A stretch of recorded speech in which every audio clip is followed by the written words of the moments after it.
You know, I read this whole thing before I realized it was called Imperial Machine. It's not wrong. How you get so big getting food of this kind? Hello and welcome!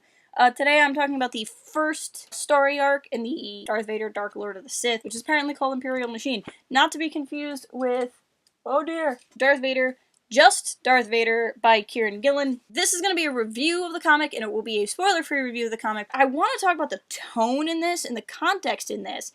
And that's really what got me excited while reading it. So the way the Darth Vader comics in the new canon work, in case you find this naming scheme confusing, as Star Wars naming schemes are often confusing, is this came out, I think, starting in 2015.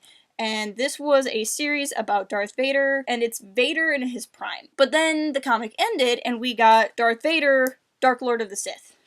See, inside, it says Dark Lord of the Sith. This picks up where Revenge of the Sith ends. This is Vader's, early days of being a Sith, and so they're the same character, but it's kind of cool and very Star Warsy to start at the end and then go back and figure out how you got there. So, they are different series, in case you've heard about both of them and you haven't read either and you're trying to figure it out. You don't necessarily need to read one to understand the other, but I think there's a lot of wonderful context in knowing what's going on.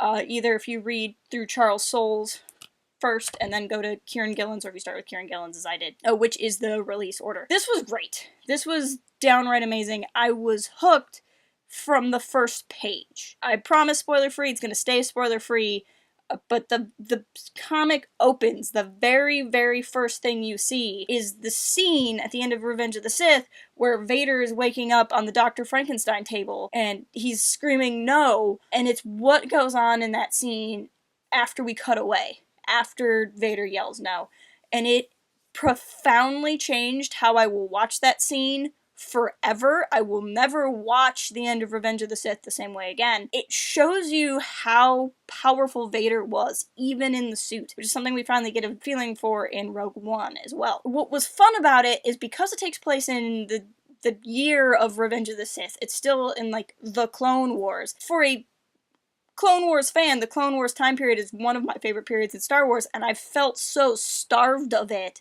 since the Clone Wars cartoon ended. It was fun for me to kind of go back to that era, and there's such a unique feeling in that era. It really doesn't feel like any other time period in Star Wars, and I can't really put my finger on why, but it just never has, in a good way. Not that there's a bad period of Star Wars, but there's a period of Star Wars for everyone, right? So this felt Clone Warsy, and if you didn't like the Clone Wars cartoon, one, I can't help you, I'm sorry. Two, I don't mean that it's Clone Warsy in that it's kiddie or childish. It's not Vader Jr. or Vader Light. I mean, the types of adventures that are going on feel like the Clone Wars. There's all this established political stuff, but then there's just weird. I like it when my Star Wars comics get weird. I'm never happier than when my Star Wars comics get weird. And this wasn't all weird, but it held the promise of many weird things to come. And it felt very Legendsy, while also clearly taking place in the new canon. So if you're familiar with old canon,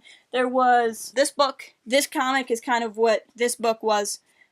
So it's different, almost the same pose too, it's kind of funny. So it's clearly in the new canon, and it's dealing with stuff that only exists in the new canon, but it felt very Legendsy, because there's this other character that really kind of felt a little bit like, Jorus Kaboeth. I always get yelled at for saying his name wrong. It kind of felt a little bit like that. Vader's hunting down Jedi, and so it had really weird Jedi stuff in it. The Jedi are weird. The Jedi have a lot of kind of crazy rituals and philosophies that the movies don't really get into, and this comic gets into that, so I was really, really enjoying that. So tonally, this was really doing it for me.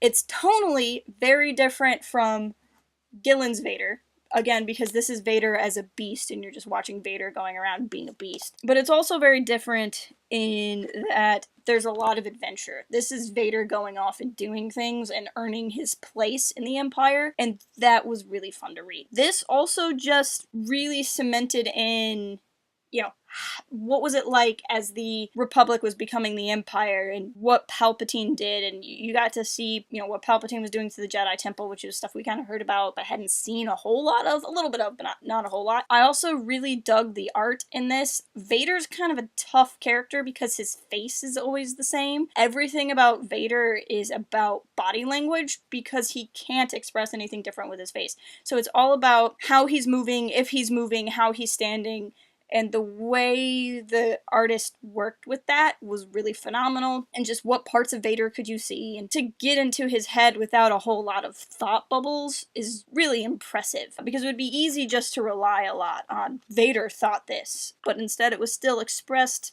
very outwardly, and I really liked that. I did think it's funny that this comic follows the same pattern that any person who's ever written Vader ever has done, which is gave Vader a better vocabulary than Anakin Skywalker. Apparently, once you join the dark side, you just learn bigger words. So if you're like me and you're like one of the last 5 people that haven't read this comic, I highly recommend getting on that, because I kind of regret having not started it already. If you have read it, I'd love to know what your thoughts are on it. If you agree or disagree with what I had to say about the tone of it, make sure you're following us at Port Haven Forums on Twitter. Visit port-haven.com for even more. As always, keep it real and fly casual. Cooking can be fun.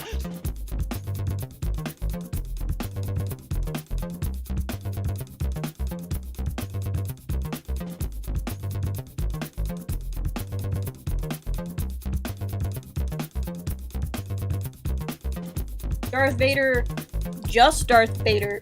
Vader?